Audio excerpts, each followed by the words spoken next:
In a bitterly cold winter night, two police officers forced an elderly woman to kneel in the snow, unaware that her son would soon become their new police chief.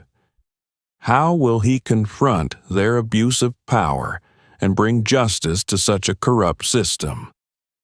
Subscribe to the channel and let us know where you're watching from in the comments section. It was late, and the dense night covered the deserted road connecting small towns in the American suburbs. Heavy snow fell. A layer of icy cold covered everything, and the lights from the sparse utility poles were only enough to illuminate a small part of the long, winding road. In the freezing cold. Mrs. Martha Jefferson's old car, an elderly black woman, was slowly moving along the snow-covered road. Mrs. Martha was a retired teacher who dedicated her life to educating the children in this small town. At 6 to 8, she had a calm, seasoned appearance with eyes radiating kindness and strength. Earlier, she had visited her son, Nathaniel Jefferson, who had just been appointed as the town's new police chief after building an impressive career in major cities. Mrs. Martha was proud of Nathaniel, not only for his achievements but also because he always maintained his ethics and respect for everyone. On her way home, as the last houses of the town faded behind her, her car's engine suddenly made strange noises. The dashboard lit up with a red warning light, and the car began to slow down. Mrs. Martha frowned, trying to steer the car to the roadside. The headlights still shone ahead, but around her was nothing but snow-covered fields. "It's probably just the engine being too cold," she muttered, reaching for her phone to call the rescue team. But then she realized the phone signal was too weak. With no way to contact the outside, she had to get out of the car to see if she could fix the problem herself. The outside air was bitterly cold. Snow fell silently, but each gust of wind howled like invisible blades cutting into her flesh. Mrs. Martha pulled her thick coat tighter around her, each step leaving footprints on the white snow. When she opened the hood, the hot engine air wafted up but quickly vanished in the cold air. She tried to check, but could do nothing more than shake her head in disappointment. Although she was very capable, she knew that at her age, fixing a car in the middle of winter was beyond her ability. As Mrs. Martha prepared to return to her car and waited, hoping someone would pass by to help, the lights from a patrol car appeared in the distance. The roaring engine shattered the silence of the winter night, and two bright headlights shone directly on her car. At first, she felt relieved. Finally, someone, she thought to herself. The appearance of police was usually a sign of help, especially in such a situation. The patrol car stopped by the roadside and two officers got out. Russell Barnes, a middle-aged man with a gruff appearance, stepped forward, his eyes showing clear suspicion. Following him was Brian Chase, a younger officer with a cold face but somewhat insecure. Russell approached, holding a flashlight that shone directly into Mrs. Martha's face. "Good evening, ma'am." His voice rang out, more rude than friendly. "What are you doing out here at this hour?" Mrs. Martha tried to remain calm, her voice gentle. "My car broke down. I'm trying to check the engine. I just need to wait for a tow truck." Russell smirked, his eyes scrutinizing her from head to toe. "Driving alone so late? Where are you going? Where are you coming from?" Mrs. Martha patiently replied, her hands still in front of her chest in the cold.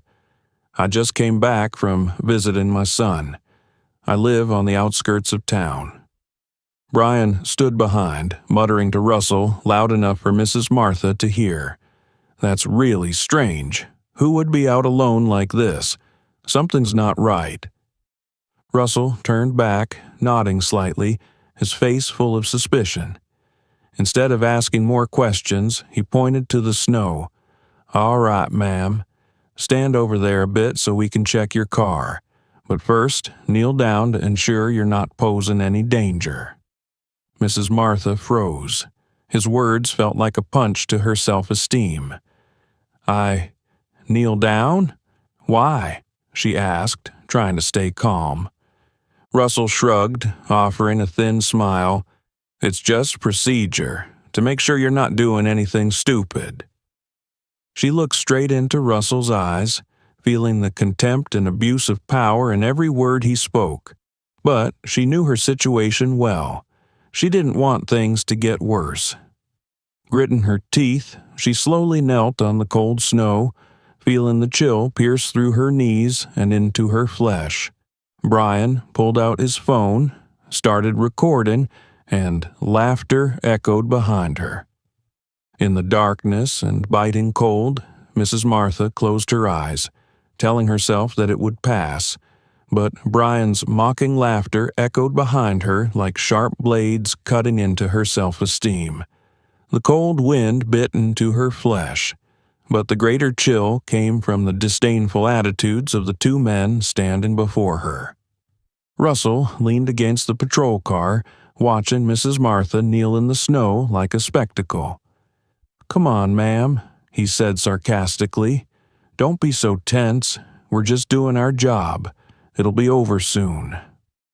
Brian stepped closer, still holding his phone recording.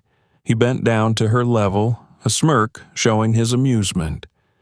"Too cold, ma'am? At least you're getting some exercise good for your health." Mrs. Martha looked up, her eyes determined but not hiding the pain. She said nothing, silently enduring.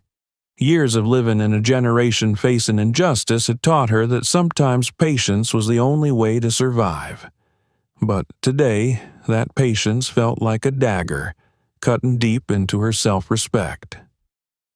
Russell checked inside her car, opening every drawer, flipping through her belongings, even rummaging through Mrs. Martha's purse, ignoring her privacy. Nothing interesting here," he muttered, then turned to Brian. "Maybe we should let this old lady go.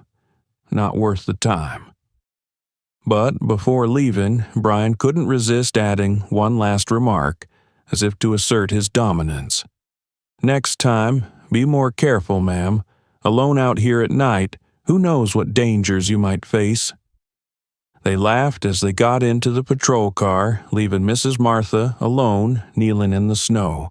The patrol car drove away, leaving the red and green lights flickering for a moment before disappearing completely into the night.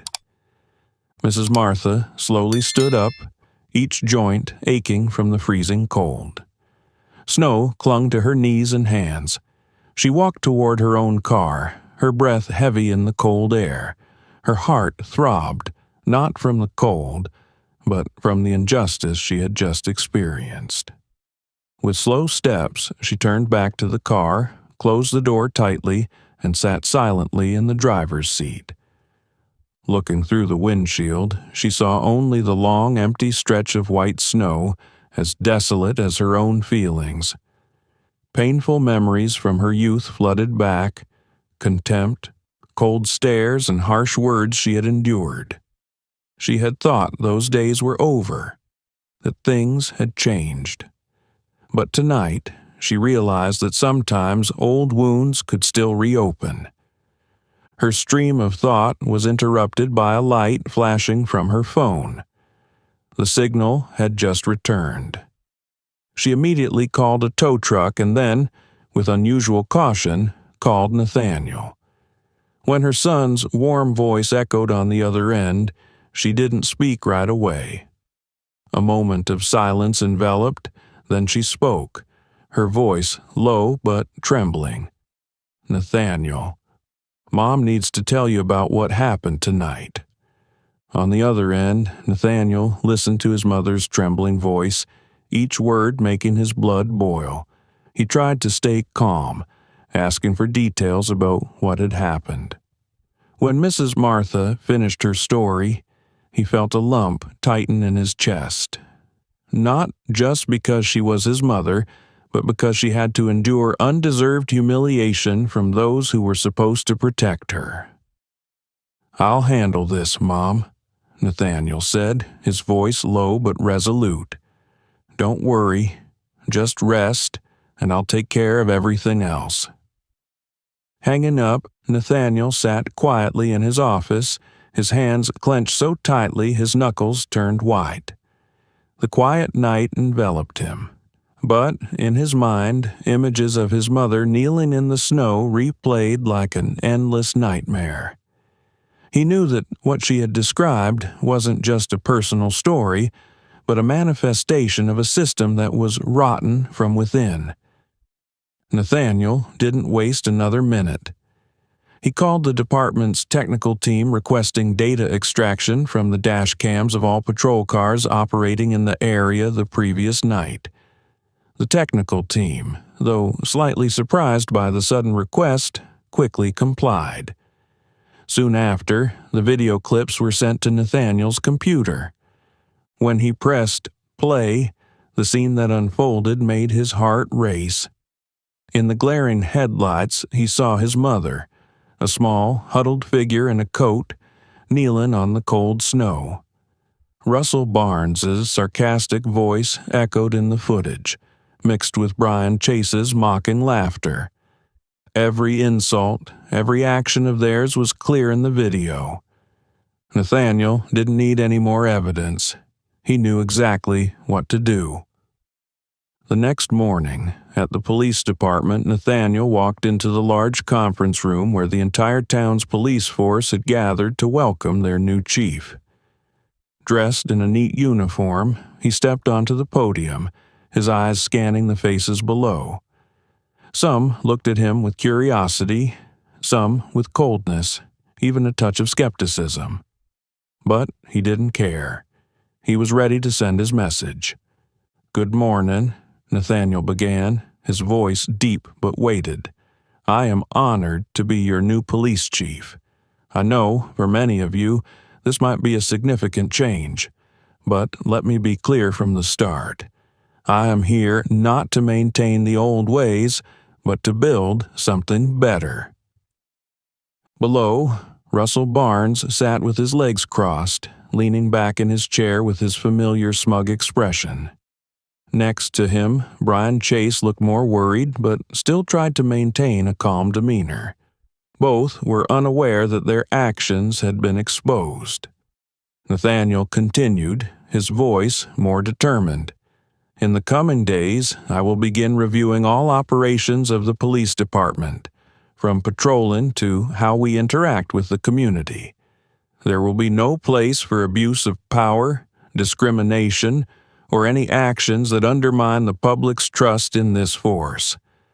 I expect all of you to understand that." As he spoke, his eyes briefly met Russell and Brian, enough for both to feel an invisible pressure. Russell, feeling noticed, raised an eyebrow and whispered something to Brian. Nathaniel concluded his speech with a strong emphasis. "This police department exists to serve and protect. If you cannot perform that duty with integrity, then this is not the place for you." Below, the room fell silent. A few nodded in agreement, while others, like Russell and Brian, began to feel uneasy creeping in. But Nathaniel showed nothing in his eyes or voice. He simply left the podium with the confidence of someone who knew he had initiated a significant change. As Nathaniel stepped off the podium, the room remained tense. His strong statements felt like a punch to those accustomed to the old ways, especially Russell and Brian. They sat quietly. No one said anything, but Russell's skeptical and dissatisfied gaze was unmistakable. Nathaniel, despite sensing their opposition, maintained a calm and steadfast demeanor. After the meeting, he returned to his office. By then, the technical team had completed preparing detailed reports on the patrols, including audio recordings from the patrol car. Recorders. Nathaniel began meticulously reviewing the documents, line by line. He didn't just want to handle his mother's case, but was determined to delve into any wrongdoing that might have occurred in the past. Meanwhile, in the common workspace, Russell and Brian sat across from each other. Russell, with a cup of coffee in hand, leaned back in his chair, appearing calm, but his eyes full of calculation. "What do you think about our new chief?" Russell asked sarcastically, trying to appear indifferent. Brian glanced around, then lowered his voice, somewhat worried. "I don't know, Russ. He seems serious, and that speech earlier, I think he's targeting us." Russell smirked, placing his coffee cup on the table. "Targeting us? Are you serious? Who are we? We're the core force of this police department. He's new here. It won't be long before he realizes this place doesn't operate like the big cities he's used to." Brian said nothing, just sat in silence. In his mind, the images from that night, the sight of Mrs. Martha kneeling in the snow, her determined eyes, began to surface clearly. A feeling of guilt crept into him, but he quickly dismissed it, telling himself it was just work.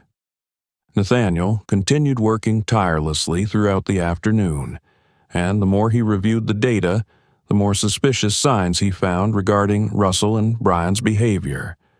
Not only his mother's case, but also complaints from local residents about their arbitrary use of power were emerging. A comprehensive picture of abuse of power began to take shape. At the end of the day, he convened a private meeting with the department's leadership team. During the meeting, Nathaniel presented the evidence he had gathered and made a decision. Russell Barnes and Brian Chase will be summoned to account for the actions recorded in the dash cams. This isn't just an isolated incident. If necessary, I will open a more extensive investigation. Some leaders in the room looked worried. They knew Russell had significant influence within the department, but no one dared to directly oppose him. They realized that Nathaniel was not someone to be easily swayed. As the meeting concluded, Nathaniel stepped outside. A few curious and even skeptical glances from colleagues passed by him, but he didn't care. He had laid the groundwork for a reform, and he knew this was just the beginning of a long battle. In the far corner of the common workspace, Russell and Brian were still talking. From the office door, Nathaniel glanced at them. Without saying a word, his eyes were enough to make both realize that their reign of freedom was over. As Nathaniel left the common workspace, Russell's wary eyes followed him until he disappeared behind the door. The calmness Russell tried to maintain in front of his. Colleagues now vanished, replaced by a contemplative and irritated expression. He turned to Brian, his voice low but cold. "Who does this kid think he is? Just arrived and wants to change everything. Doesn't he know how long we've been running things here?" Brian, sitting across, didn't respond. He bowed his head, feeling increasing unease. Nathaniel's words from this morning's meeting kept echoing in his mind, like a warning he couldn't ignore. Russell, sensing Brian's hesitation, leaned forward, lowering his voice. "Listen here, Chase. If you keep sitting like this, things will get worse. It's not just about me or you. It's about how we maintain our positions, about not letting anyone, especially a new kid, destroy everything." Brian swallowed hard, looking up at Russell. He knew exactly what kind of person Russell was: stubborn, calculating, and never accepting defeat. But this time, Russell's determination made him more worried than reassured. Meanwhile, at his office, Nathaniel continued his work. He had just finished an internal report when he received a call from Harris, a trusted veteran officer in the department. Harris was calm, experienced, and had witnessed many of the police force's dark sides over the years. "Chief Jefferson," Harris began, his voice deep but serious. "I think you should know about this. Russell and Brian, they're discussing something. I couldn't hear clearly, but it seems like they don't intend to let things go smoothly." Nathaniel remained silent for a moment, his eyes sharpening. "Do you think they're planning something?" he asked, his voice low but focused. Harris sighed. "I'm not sure, but Russell is the type who won't let go of control easily. You should be careful, Chief." "Understood." "Thank you, Harris," Nathaniel replied, his voice still calm. But as he hung up, worry began to creep into his mind. He knew people like Russell. They wouldn't back down easily. That evening, at a small bar a few blocks away from the police department, Russell and Brian sat in a secluded corner, discussing matters discreetly. Russell, holding a beer, leaned toward Brian, whispering, "We need to make him realize he can't come here and do whatever he wants. You understand me, right?" Brian frowned, his voice hesitant. "What do you mean, Russ? I don't think we should go too far. He's the police chief." Russell smirked, his eyes flashing with anger. "He may be the chief, but he's just a new kid. If we let him get away with this, everything we've built here will crumble." Brian leaned back, saying nothing more. Inside, he felt torn between his loyalty to Russell and the growing sense of guilt. The next morning, Nathaniel received an anonymous message on his desk. A simple piece of paper, scribbled with, "Be careful. No one stays at the top without being pulled down. Remember." He sat quietly for a moment, feeling the tension rise. He knew it was a threat, a signal from Russell or someone like him. But instead of feeling fear, Nathaniel felt even more determined. He didn't come here to play power games. He came to make a change, to protect people like his mother, and to restore integrity to this force. Nathaniel tucked the anonymous note into a drawer, his eyes cold but unwavering. He stood up, left his office, and walked straight into the common workspace. His presence was like a cold wind sweeping through the room, making the air thick. Officers quickly averted their gazes, some pretending to be busy, while others glanced at him cautiously. Nathaniel stopped in the middle of the room, his voice clear and unmistakable. "Officers Barnes and Chase, come to my office immediately." The room fell silent. Russell looked up from his desk, his face showing no surprise, but his eyes were alert. He turned to Brian, lightly patting his shoulder as if to reassure him. "Just a talk," Russell whispered, his voice full of confidence. Brian said nothing, just nodded, but inside he felt an uneasy sensation rising, as if all the things they had done before were beginning to haunt them. The office door closed behind Nathaniel, the sound echoing in the small space. Nathaniel sat behind the desk, his eyes sharp as a knife, cutting through the air between the three of them. In front of him was a thick stack of documents and a laptop, the screen still displaying a video clip from the dashboard camera. "Take a seat," Nathaniel said, his voice low but commanding. Russell was the first to sit, leaning back in his chair with a facade of ease, but his eyes never left Nathaniel.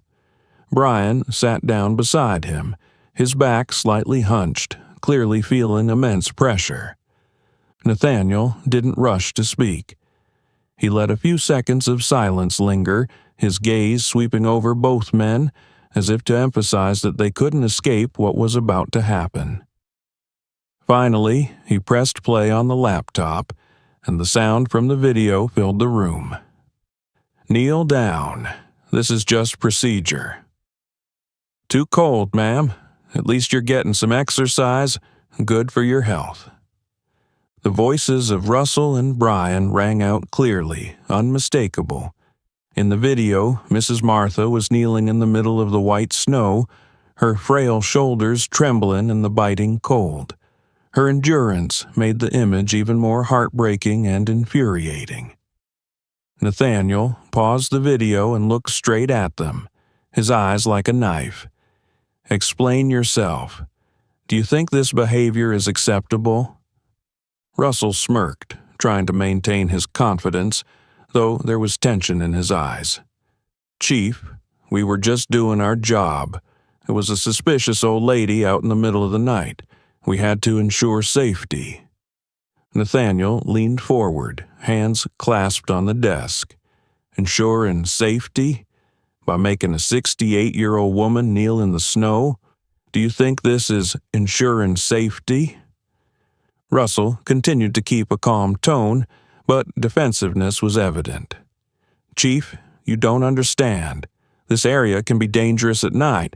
We didn't know who she was or what her intentions were." Nathaniel interrupted, his voice firmer. "The old lady you made kneel is my mother." The room fell into a dead silence. Brian looked up, his eyes wide with shock, his face pale. Russell also froze, his lips pressed tightly together as if trying to find a way to react. Nathaniel didn't give them a chance to respond. He stood up, walked around the desk, his eyes never leaving them. "Don't think I called you here just because of my mother. This isn't personal. It's an issue of ethics and responsibility that you've completely trampled on. You've not only abused your power, but also damaged the community's trust in this police force." Brian lowered his voice, trying to justify himself, his voice shaky. "Chief, I didn't know. I didn't think she was. I was just following Russell's orders." Russell immediately glanced at Brian, his eyes cold as a knife, but Nathaniel quickly cut him off. "Following orders? Didn't you know what you were doing was wrong? Didn't you know that recording a video to mock an elderly woman is inhumane?" Nathaniel turned to Russell, his voice low but full of intimidation. "And you, Russell, how long have you been a police officer? Do you think you can hide abuse of power under the guise of experience?" Russell, though under pressure, still tried to resist. "Chief Jefferson, you're new here. You don't understand how things operate in this town. We've been doing it this way for years and there hasn't been any problem." Nathaniel looked Russell in the eyes, his voice unwavering. "That's the problem. The way things operate here has destroyed the public's trust, and I'm here to change that." He walked back to the desk, looked down at them, his voice resolute. "Effective immediately, both of you are suspended. An official investigation will be conducted, and I promise that all misconduct will be brought to light." Russell stood up abruptly, slamming his hand on the desk. "You can't do this. You don't have the authority." Nathaniel maintained his cold stare, unflinching. "I do have the authority, and I will exercise it. If you think I'll back down in the face of your threats or arrogance, you're mistaken." Brian sat silently, his face full of panic and guilt. Russell, despite his anger, realized he had no way to resist.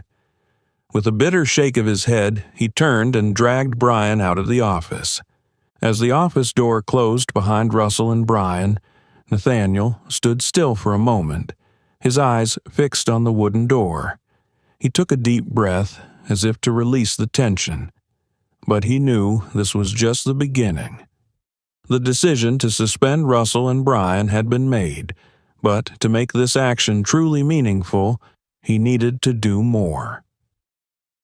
Nathaniel returned to his desk, opened the stack of documents containing evidence of Russell and Brian's misconduct. He knew that the upcoming hearing would not just be an internal interrogation, but also an opportunity to affirm that this police department would no longer tolerate abuse of power. The next day, news of Russell and Brian's suspension spread quickly throughout the police department. Whispers and rumors echoed down the hallways. Some officers, who had previously felt pressured by Russell, seemed quietly pleased, but no one dared to express their opinions openly. Conversely, officers close to Russell began to worry, realizing that his era of untouchability might be coming to an end. Meanwhile, Russell and Brian sat in the break room corner, saying nothing. Russell's face darkened, his eyes filled with anger.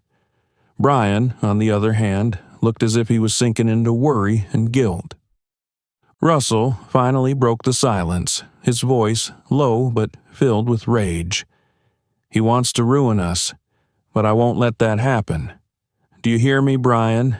He won't be able to do anything if we stick together." Brian looked up but didn't respond. His eyes flickered between regret and fear. A few days later, the official hearing took place in a large meeting room at the police headquarters. Local leaders, including some representatives from the mayor's office, were present. Nathaniel sat at the center, his eyes sharp and calm. Next to him was Harris, one of the few veteran officers who supported him and was ready to stand for reform. Russell and Brian entered, both in police uniforms but looking entirely different. Russell tried to maintain his confidence, walking with his usual swagger, while Brian hung his head, his shoulders drooping. Nathaniel began the hearing with a clear and strong voice. "Today, we are here to examine the actions related to Officers Russell Barnes and Brian Chase. These actions not only violate professional ethics, but also harm the community's trust in the police force." He continued to present the evidence, the dashboard camera footage, community complaints, and testimonies from other officers within the department who had finally dared to speak out against the prolonged misconduct of Russell and Brian. As the video played before the council, the room fell silent. Images of Mrs. Martha kneeling in the snow, along with the mocking laughter of Brian and Russell, made the atmosphere heavy. A few council members shook their heads, clearly displeased with what they had just witnessed. Russell, though under pressure, still tried to justify himself. "All I did was ensure the safety of the area. I didn't think that action was over the line. We had to do everything to control the situation." Nathaniel didn't let him off the hook. Controlling the situation by humiliating an elderly woman? Is this how you define a police officer's responsibility? Brian, unable to handle the pressure, finally spoke up. "Chief, I was wrong. I shouldn't have done that. I was just following Russell's orders. I'm sorry." Brian's confession brought the room into silence. Everyone's eyes turned to Russell, who now lost his confidence. Nathaniel continued. "This isn't the first time you've been accused. Your behavior has severely damaged the honor of this police department and endangered the community we are responsible for protecting." Finally, after several hours of discussion, the council made its decision. Russell and Brian were immediately dismissed. Whispers spread throughout the room as the decision was announced. Russell stood up, his face flushed with anger, but he said nothing. He looked at Nathaniel one last time, his eyes seeming to say, "This isn't over."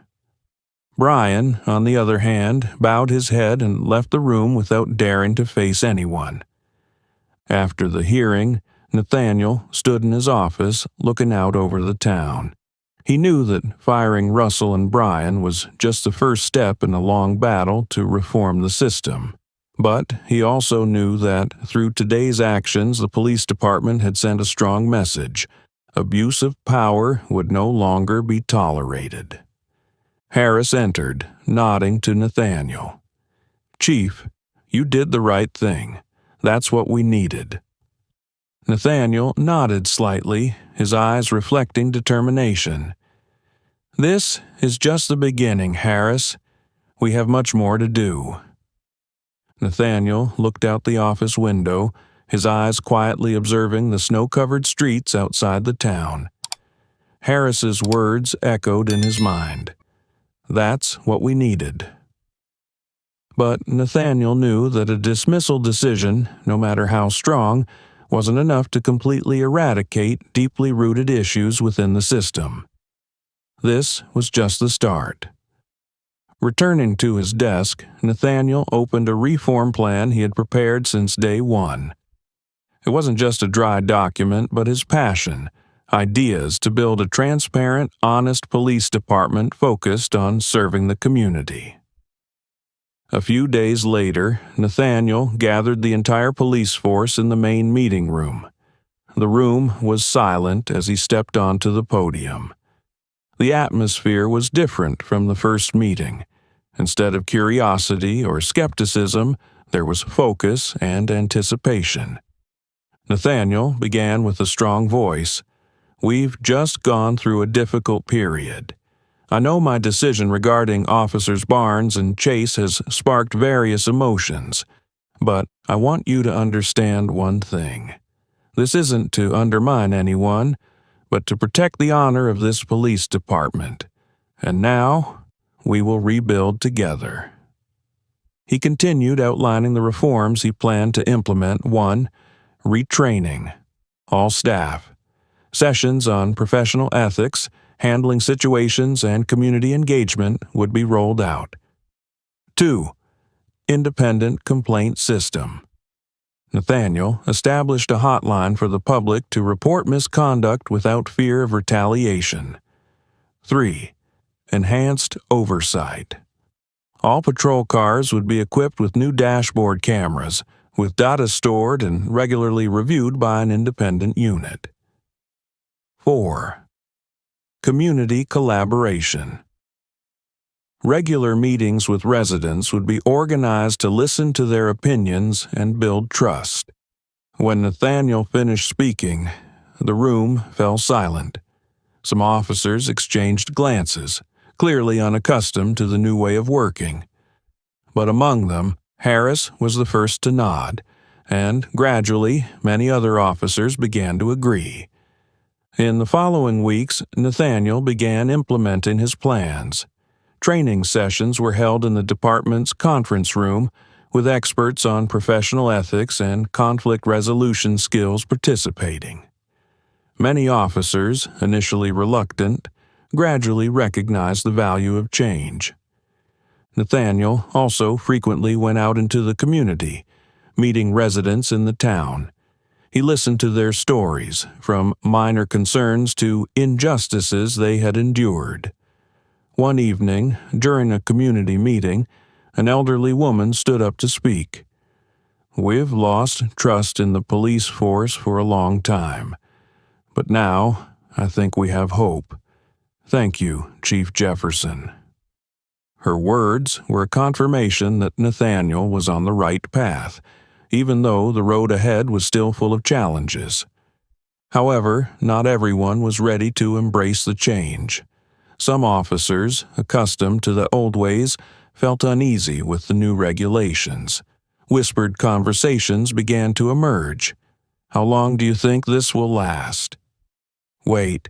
Chief Jefferson will soon see that things aren't as simple as he thinks." Nathaniel was well aware of these under-the-radar objections, but he didn't waver. He knew that change was never easy.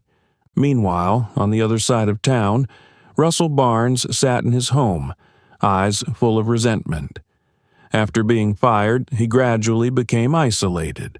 But deep inside, this failure wasn't the end. It was a lingering wound, waiting for the day it would be avenged.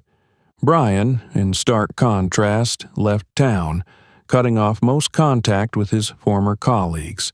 He carried the burden of guilt, convincing himself that this was the only way to find peace. At the police department, the reforms began to show clear results.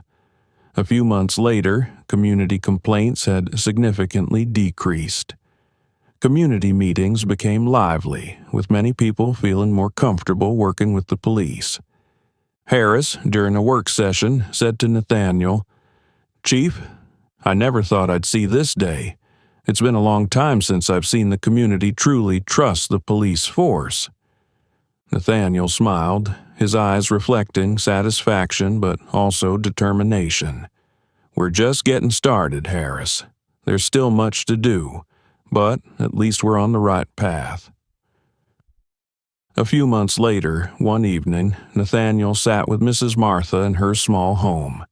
The two spoke about the struggles and achievements over the past months.